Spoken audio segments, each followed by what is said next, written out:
Hello, and welcome to the ECMS Recorder application walkthrough training video. First, let's discuss getting access to the ECMS Recorder, which is the application used to dictate directly into a computer or a microphone that is connected to the computer. To begin, we can open up this shortcut on my desktop, which will automatically open up the ECMS website. Once it loads, it will prompt me to sign in using the email address associated with my account, as well as the password. I'll click Login, and because I've already set up my 2FA, it will automatically sign me in. Otherwise, it would prompt you for your 2FA method. First things first, in order to get access, we can click on this microphone icon. And this pop-up message will disappear here very shortly, but for now, we'll go and click Open. And there it is. So I want to note that you're able to move this around the screen wherever you want, just by simply clicking on the top gray bar and dragging. You can also expand it just by clicking on this icon, de-expand it by clicking it again. You can minimize it, bring it back up, and you can also adjust the view a bit by clicking on this light or dark mode. I'll go ahead and leave it in the dark mode.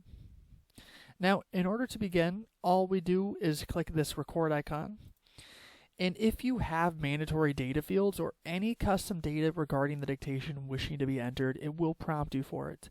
If not, it will skip directly past this page and it will allow you to record just like this. Now, notice as I'm dictating, you can actually see the audio waves and the counter counting up, letting me know that it is actively recording. I can stop the recording simply by clicking on the pause icon. Now, I also want to note that if I were to click back within this dictation and drag, I can play back the audio I just recorded and the counter counting up, letting me know. I can also click on this icon to immediately go into the overwrite option or mode, which would then overwrite the audio at whatever point the cursor is within the dictation. So I am now in the overwrite. If I were to begin recording, I am overwriting audio.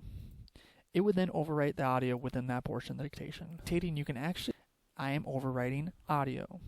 Counting up, letting me know. Similarly, if I were to click this and click it again, I am now within the insert mode, which would then insert audio at whatever point the cursor is within.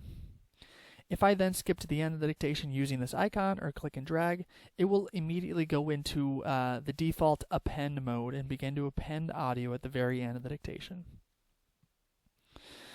Now, you can of course use this to rewind, fast forward, skip to the end or the beginning of the dictation.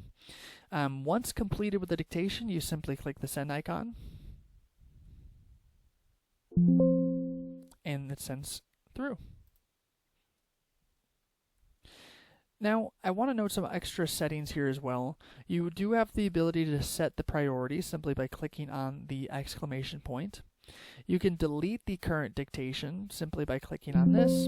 Of course, there is no recording to be deleted yet, as I just sent the prior one through, but that is where you go to do it. You can also draft the current recording you are working on. So just to give you an idea, I will go ahead and begin a new recording here.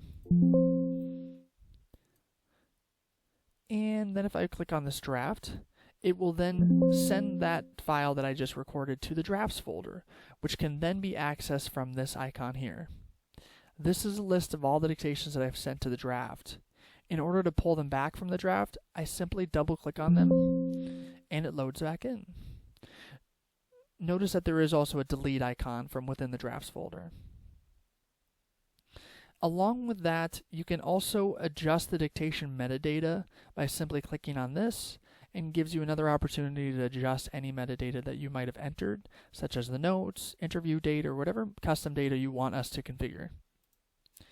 You can also use this to configure a Philips speech microphone, a handheld speech mic, and that's where these options are down here. Additionally, you can do a couple different interesting things here, such as adjusting your workflow.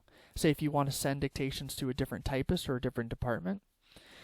Record button toggles simply means that when I single click the record button, it will continue to record until I toggle it again or click it again, versus needing to hold the mouse down.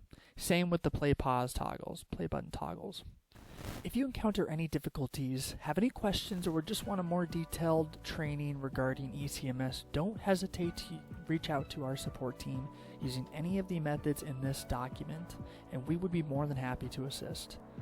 Thank you very much for taking your time to watch this.